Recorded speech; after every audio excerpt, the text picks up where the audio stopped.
السلام علیکم ورحمۃ اللہ وبرکاتہ۔ آج ہم یوٹیوب چینل دنیا و دین پر نبی کریم صلی اللہ علیہ وسلم کی ایک نصیحت یا وصیت کے بارے میں جانیں گے۔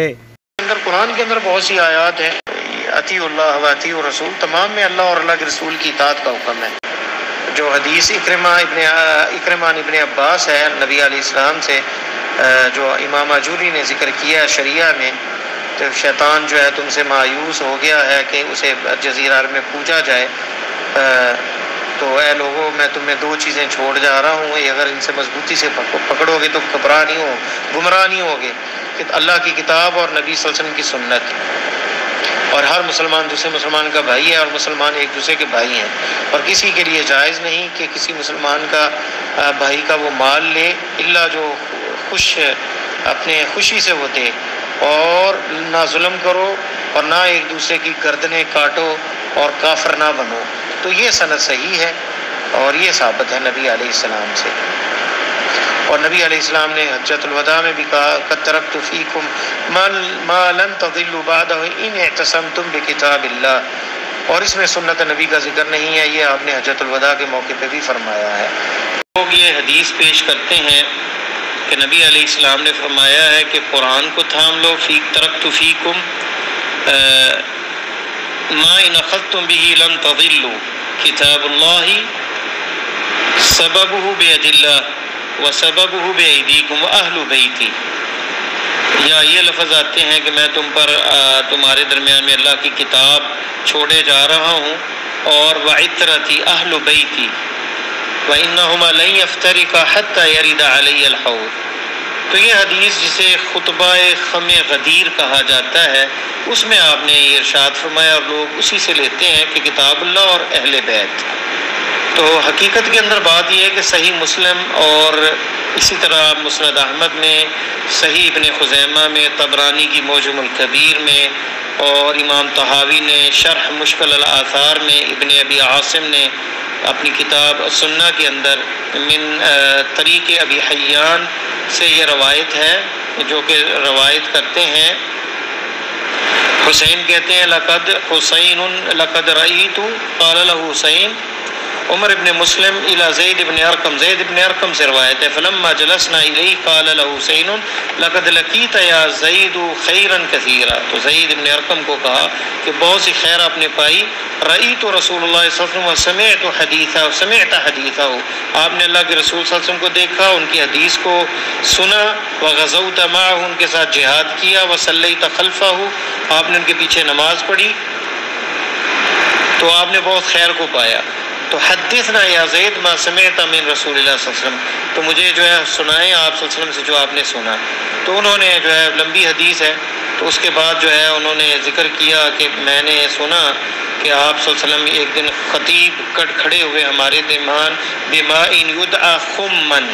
ایک چشمہ یا کنواں اسے خم کہا جاتا ہے جو مکہ مدینہ کے درمیان ہے، آپ نے اللہ کی تعریف حمد بیان کی، وَأَثْنَى عَلَيْهِ، اور آپ کی تعریف، وَوَعَظَ وَذَكَّرَ، آپ نے واعظ فرمایا اور یاد دہانی کرائی، اور کہا اما بعد الا ایھا الناس فانما انا بشر، کہ میں انسان ہوں، بشر ہوں، یوشک ان یاتی رسول ربی فاجیب، اللہ کا پیغام آئے گا اور میں اسے جواب دوں گا، یعنی موت، یعنی اس دنیا سے رخصت ہو جاؤں گا۔ وَأَنَا تَارِكُ فِيكُمْ ثَقَلَيْنِ، میں دو بھاری چیزیں تمہارے درمیان چھوڑے جا رہا ہوں، اولہما کتاب اللہ، پہلی کتاب اللہ ہے، فیہ الہدی والنور، جس میں ہدایت ہے، روشنی ہے، فخذوا بکتاب اللہ واستمسکوا بہ، اللہ کی کتاب کو مضبوطی سے تھام لو اور اسے پکڑ لو۔ تو اس میں ترغیب دلائی، ثم قال واہل بیتی اذکرکم اللہ فی اہل بیتی، میں تمہیں یاد دہانی کرتا ہوں اپنے گھر والوں کے بارے میں، اپنے رشتہ داروں کے بارے میں، اذکرکم اللہ فی اہل بیتی، اذکرکم اللہ فی اہل بیتی، اپنے گھر والوں کے بارے میں نصیحت کرتا ہوں، یعنی ان کا خیال کرنا، ان کی عزت اور احترام کرنا۔ فقال له حسین ومن اہل بیتی، کون ہے آپ کے اہل بیت؟ یا زید، اے زید، الیس نساء من اہل بیتی، کیا آپ کی بیوی ہیں اہل بیت میں سے نہیں؟ قال نساؤہ من اہل بیتی،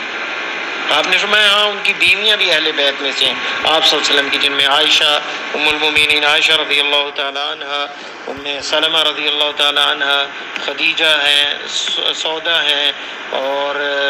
ام المومنین میمونہ ہے رضی اللہ تعالی عنہ، اور دوسری دیگر امہات المومنین۔ ولیکن اہل بیتی من حرم الصدقۃ بعدہ، لیکن یہاں جو خاص اہل بیت کا ذکر ہے وہ کہتے ہیں وہ بھی ہے اہل بیت اس میں شامل جن پر صدقہ حرام ہے، یعنی اس سے یعنی کہہ لیں کہ بڑے نطاق پر صرف گھر والے نہیں اور لوگ بھی اس میں شامل ہیں اہل بیت میں۔ وہ کون ہے؟ قال ومن ہم، وہ کون ہے؟ فرمایا آل علی، علی رضی اللہ تعالیٰ عنہ کی آل، آل عقیل رضی اللہ تعالیٰ عنہ کی آل، اور آل جعفر اور آل عباس، ان خاندان کیونکہ یہ ہاشم قبیلے سے ہیں۔ قال کل ہؤلاء حرم الصدقۃ، ان پر صدقہ حرام ہے؟ قال نعم، آپ نے کہا ہاں۔ تو اس میں جو ہے تارک فیکم ثقلین، اولہما کتاب اللہ کا ذکر ہے، اسے مضبوطی سے تھامنے کا، اور اس میں رغبت دلائی، اور اہل بیت ہی کہا۔ تو اس سے یہ نظر آتا ہے کہ کتاب اللہ کی تسمیہ جو ہے اور اہل بیت نبی صلی اللہ علیہ وسلم کو ثقلین کہا۔ دوسری بات حکم دیا کتاب اللہ اور اسے مضبوطی سے تھامنے کا۔ تیسری وصیت آل بیت نبی صلی اللہ علیہ وسلم کی، اور اس میں کسی حدیث کے طریق میں یہ نہیں کہ جس میں حکم ہو بے اتباع العطرہ، یعنی آپ کی خاندان کی اتباع کرنے کا، جیسے کتاب اللہ کا حکم ہے، یا بعض روایات میں سنتی علیکم بسنتی، قرآن چھوڑے جا رہا ہوں یا سنت چھوڑے جا رہا ہوں، تو اس طرح ایسا کوئی ذکر نہیں، بلکہ مطلق وصیت فرمائی ہے۔ اور یہ تو حجۃ الوداع میں بھی آپ نے فرمایا کہ اذکرکم اللہ فی اہل بیتی، میں تمہیں نصیحت کرتا ہوں کہ میرے اہل بیت کی عزت اور احترام کرو۔ تو یہاں کتاب اللہ کی اتباع ہے، وہاں اہل اطراء یعنی آپ کے اہل بیت جو ہے ان کا عزت و احترام ہے، یہ تو پہلے سے معلوم ہے۔ باقی جو دوسری روایات ہیں، جیسے ایک سند جو ہے مسند احمد طبرانی میں معجم الکبیر اور طحاوی کے اندر جو ہے یہ دوسری سند جو ہے انی تارک فیکم ثقلین،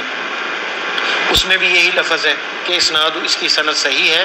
اور اس میں بھی صرف ثقلین کہا گیا ہے، اس کو یہ نہیں کہا گیا کہ اتباع کرو۔ تیسری روایت ترمذی کے اندر ابن ابی عاصم نے بھی ذکر کیا ہے، اور یہ بھی زید بن ارقم سے ہے، لیکن اس کی روایت جو ہے یہ ضعیف ہے۔ اس میں ذکر ہے وَلَن يَتَفَرَّقَ حَتَّى يَرِدَ عَلَيَّ الْحَوْض فَانظُرُوا كَيْفَ تَخْلُفُونَنِي فِيهِمَا، یعنی میرے گھر والے جو اہل بیت ہیں وہ اور اللہ کی کتاب جو ہے یہ حوض پہ آئیں گے میرے، اور یہ کبھی الگ نہیں ہوں گے حتیٰ کہ میرے پاس حوض پہ آئیں گے، تو دیکھو تم کیسے یعنی میرے اہل بیت کے ساتھ کرتے ہو، لیکن اس کی سند ضعیف ہے۔ چوتھی روایت مستدرک حاکم میں ہے، اور اس میں دونوں کی اتباع کا کہا گیا، ان اتبعتموہما، فرمایا ہے لوگوں کتاب اللہ اور اہل بیت ان اتبعتموہما،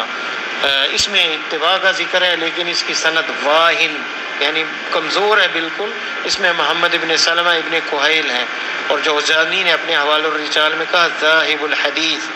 اور ابن عدی نے کہا کان ممن یعد من متشیع الکوفہ، شیعہ جو کوفہ میں سے ان میں سے تھا یہ راوی۔ تو یہ روایت جو ہے اس کی سند بالکل گری ہوئی ہے، اور جس میں اتباع کا حکم ہے یہ ثابت نہیں ہے۔ پانچویں سند طبرانی اور معجم الکبیر کے اندر ہے، طبرانی نے ذکر کی، مستدرک حاکم اور ابن عساکر نے، اور یہ جو ہے یہ بھی زید بن ارقم سے ہے، اور یہ بھی منکر طریق ہے، جس کے اندر یعنی یہ سند بھی منکر ہے۔ اس میں حسن ابن عبید اللہ نخعی ہے، امام بخاری نے اس کے بارے میں کہا لم اخرج حدیث الحسن ابن عبید اللہ، حسین ابن عبید اللہ کی میں نے حدیثیں نہیں نکالی، لأن عامۃ حدیثی مضطرب، اس کی عام حدیثیں جو ہیں وہ مضطرب ہیں، اضطراب ہے اس میں، اور بعض روایات میں زیادہ معنی ہے جس میں کتاب اللہ کے ساتھ تمسک کے ساتھ نبی علیہ السلام کے خاندان کی اتباع کا حکم ہے، تو یہ روایت جو ہے یہ ثابت نہیں ہے۔ چھٹی ایک روایت جو ہے جو سند ہے اس کے اندر بھی جو ہے اس کی وہ بھی سند ضعیف ہے، اس میں کامل ابن العلا ابو العلا ہے، اور ابن حبان مجروحین میں ذکر کیا ہے، تو یہ روایت بھی ضعیف ہے۔ اسی طرح ایک ترمذی کے اندر اور مسند احمد اور ابن ابی عاصم نے ایک اور روایت ذکر کی ہے جس میں یہی اہل بیت کا ذکر ہے کہ حتیٰ کہ میرے حوض پہ آئیں گے، اس کی بھی اسناد ضعیف ہے۔ اس میں عطیہ ابن سعد العوفی ہیں، اور امام ذہبی نے دیوان الضعفاء میں کہا مجمع علی ضعفہ، اس کے ضعیف ہونے پہ تو یہ وہ روایات ہیں جن کے اندر جو ہے یہ جو ہے سند اس کی صحیح نہیں۔ ترمذی میں، طبرانی میں ایک اور روایت جو جابر بن عبداللہ سے ہے، اس میں ہے انی ترکت فیکم ان اخذتم به لن تضلوا کتاب اللہ و عتراتی، تم میں دو چیزیں چھوڑ جا رہا ہوں، گمراہ نہیں ہوگے اگر اللہ کی کتاب کو اور میرے اہل بیت کو لوگے۔ لیکن یہ حدیث ضعیف جدا، یہ بہت ہی زیادہ ضعیف ہے، اس میں زید بن الحسن الانماطی ہے، ابو حاتم نے جرح تعدیل میں اس کے بارے میں کہا منکر الحدیث ہے، تو یہ حدیث بھی ضعیف ہے۔ اسی طرح ایک اور روایت جو کہ امام ابو نعیم نے اپنی حلیۃ الاولیاء میں ذکر کی ہے، اور یہ حذیفہ ابن اسید الغفاری سے روایت ہے، تو اس کے اندر بھی جو ہے، تو اس میں یہ روایت بھی جو ہے اسناد ضعیف، اس میں معروف ابن خربوز ابن معین نے اسے جو ہے کہا کہ کان شیعین، یعنی اس نے بھی ایک گھڑی ہوئی حدیث ہے اور وہ شیعی تھا، اور اس کی روایت بھی جو ہے، اور اس میں زید ابن حسن الانماطی جو ہے منکر الحدیث ہے، تو یہ حدیث بھی ثابت نہیں ہے۔ تو اکثر احادیث اس میں ضعیف ہے، صرف وہ حدیث صحیح ہے جس میں صرف اہل بیت کی عزت اور احترام کا کہا ہے، یہ تو ویسے حجۃ الوداع کے موقع پہ بھی آپ نے کہا ہے۔ تو اسی طرح محمد ابن عمر ابن علی علی رضی اللہ تعالیٰ عنہ سے بھی ایک روایت ہے کہ لن تضلوا کتاب اللہ اور وہ اہل بیتی ذکر ہے، اور اس کی سند بھی ضعیف ہے، اس میں محمد ابن عمر ابن علی ابن ابی طالب مجہول الحال ہے۔ تو یہ صورتحال ہے کہ بہت ساری روایات ہیں، ہر ایک پہ اگر بحث کریں تو کافی لمبی بحث بن جاتی ہے، لیکن یہ جو روایت ملتی ہے جس میں کہا گیا علیکم کتاب اللہ و سنت نبی صلی اللہ علیہ وسلم، اس میں بھی بعض روایتیں ضعیف ہیں، لیکن اس کا معنی جو ہے وہ صحیح ہے۔ باقی اس حدیث کو پیش کرنے کا ان کا مقصد یہ ہے کہ پہلے اہل بیت ہیں، بعد میں صحابہ ہیں، بعد میں سنت ہے، سب سے پہلے قرآن ہے اور پھر اہل بیت ہے، اور ان کے صحابہ میں اہل بیت بھی ہیں اور دوسرے بھی ہیں، اور صحابہ میں سب سے زیادہ افضل جو ہیں ابو بکر ہیں، پھر عثمان ہیں، پھر علی ہیں، پھر عثمان کے بعد علی رضی اللہ تعالیٰ عنہ، یہ 4 خلفاء راشدین ہیں، اس پر امت کا اجماع ہے۔ تو اس کے بعد پھر اہل بدر ہیں اور دوسرے ہیں۔ تو اہل بیت کے بارے میں آپ نے خصوصی فرمایا ہے کہ ان کا عزت اور احترام کیا جائے، لیکن مصادر تشریع دین لینے کی جو چیزیں ہیں وہ قرآن ہے، سنت ہے، اجماع ہے اور قیاس ہے، یہ 4 ہیں اہل سنہ والجماع کے نزدیک، جو کہ اجماع اور قیاس کے لیے بھی جو ہے وہ قرآن و سنت ہی محتاج ہوتے ہیں، انہی پہ اجماع ہوتا ہے، انہی پہ جو ہے وہ قیاس ہوتا ہے۔ تو اصل جو مصدر تشریع الاصلی جو ہے وہ قرآن و سنت ہے، اور اس پر متفق علیہ ہے۔ تو یہ جو روایات لوگ پیش کرتے ہیں، اور اکثر ان میں نے آپ کو ذکر کیا کہ روایات ضعیف ہیں، یہ ثابت نہیں ہے، جو ثابت ہے صرف میں اس میں اہل بیت کی عزت و احترام کا ذکر ہے۔ واللہ تعالی عالم بالصواب۔ یہ تھے محترم محمد جمیل علوی صاحب، جو گروپ مسائل دین المدینہ میں آئے ایک سوال کا جواب دے رہے تھے قرآن و سنت کی روشنی میں، جسے ویڈیو کی صورت میں یوٹیوب چینل دنیا و دین پر محفوظ کیا گیا ہے۔ دنیا و آخرت کی بہتری کے لیے نماز، مصنون اذکار اور قرآن سمجھ کر پڑھیں، نبی کریم صلی اللہ علیہ وآلہ وسلم کی پیاری سنتوں پر عمل کریں، دوسروں کو بھی دعوت دیں۔